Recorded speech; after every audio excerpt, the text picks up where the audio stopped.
তোমার এবার ঈদটা কিভাবে কাটছে? আমার যে ঘুম থেকে উঠে সালামি দেওয়া এটা প্রথম কাজ। ঘুম থেকে সালামি চাই, এমনি যেতে দিব না। আমরা তো মানে সেম এজে দেওয়া যাবে না, অনেক ছোট হতে হবে। আমি সেম এজ, আমরা সেম এজ, তোমাকে কেন বড় বানাইতে চাচ্ছ? হবে না, আমি ছোট। অবশ্যই এখন দর্শকের রিয়াকশন আসছে এবং আমরা আজকেও যাব এবং কালকেও যাব, পরশুও যাব, আমরা হল ভিজিটে যাব। মানে ঈদের ছুটিতে হলে হলে ঘোরাফেরা হবে, তাই না? ওইটাই বলছি, মানে ঈদের ছুটিতে হলে যাব। হ্যাঁ, আমি এটা আমার ফার্স্ট ছবির ক্ষেত্রেও আমি যেটা এক্সপিরিয়েন্স করতে চাই, একদমই চুপি চুপি হলে যে তাদের যে রিয়াকশনগুলো সেটা এক্সপিরিয়েন্স করতে চাই, সেটা আমার খুব অদ্ভুত মজা লাগে। অ্যান্ড শো এন্ড হওয়ার পর আমরা একটু সামনে তাদেরকে কৃতজ্ঞতা জায়গাটা তাদেরকে মনে করিয়ে দিতে চাই যে তারা কষ্ট করে আমাদের ছবিটা দেখতে এসেছে। সো এবারও এটার ব্যতিক্রম কিছু হবে না, আই উইল বি দেয়ার। অবশ্যই।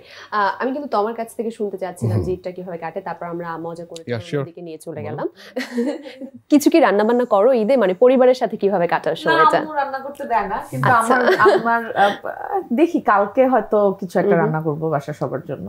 আমার যেটা ওই যে সকাল থেকে আমার শুরু হয়েছে সালামি দেওয়া, এরপরে একটু আব্বু আম্মুর কাছ থেকে সালামি নেওয়া, তারপরে তো দুপুরে বাসায় খানা খেয়েছি সবার সাথে একসাথে। তো ঈদের দিন যেটা হয়, আব্বু আর আমার ছোট ভাই বাবু ওরা ম্যাচিং করে ড্রেস পরে, আমি আর আম্মু একটু ম্যাচিং করে, তো আমরা একটু ছবি তুলি। এবারও তাই তুললাম, তোলা শেষ করে এখন এখানে চলে এসেছি, এখান থেকে আমরা হলে চলে যাব। বেশ, তার মানে এখান থেকে হলে দেখা হচ্ছে তমা মির্জা এবং আফরান নিশোর সাথে। আমি প্রেস মিটের কথা আলাদা করে না বললেই না, ইট ওয়াজ রিয়েলি ইন্টারেস্টিং যেভাবে সবাইকে ভয় পাইয়ে দিয়েছেন যে পুলিশ ধরে নিয়ে এসেছে, যদিও সবাই মোটামুটি বুঝতে পেরেছে ওকে প্রমোশনটা দেখছো। হ্যাঁ, মানে খুব মন খারাপ, আসলে নিরীহ একটা মানুষকে ধরে নিয়ে এটা কি খুব জরুরি ছিল এই যে পুলিশ ধরে নিয়ে যাচ্ছে আসামি হয়ে প্রেস মিটে ঢোকা, এই জিনিসটা? না, এটা খুব আইডিয়াটা কাজ ছিল।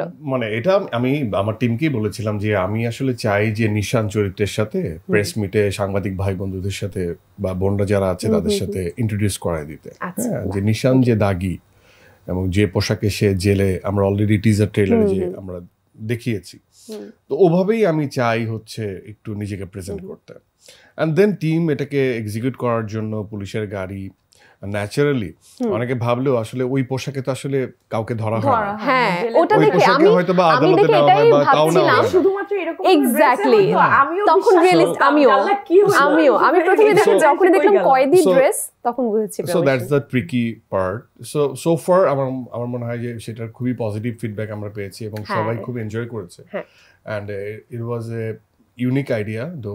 একদম প্রমোশন একদম আমার কাছে মনে হয় এই জন্যই আমি একটু চরিত্রের মধ্যে থাকার চেষ্টা করবো, কিন্তু বারবার আমার মুখ ফেটে হাসি আসছিল, কিন্তু তারপর নিজেকে সামলে নিয়েছি আর কি।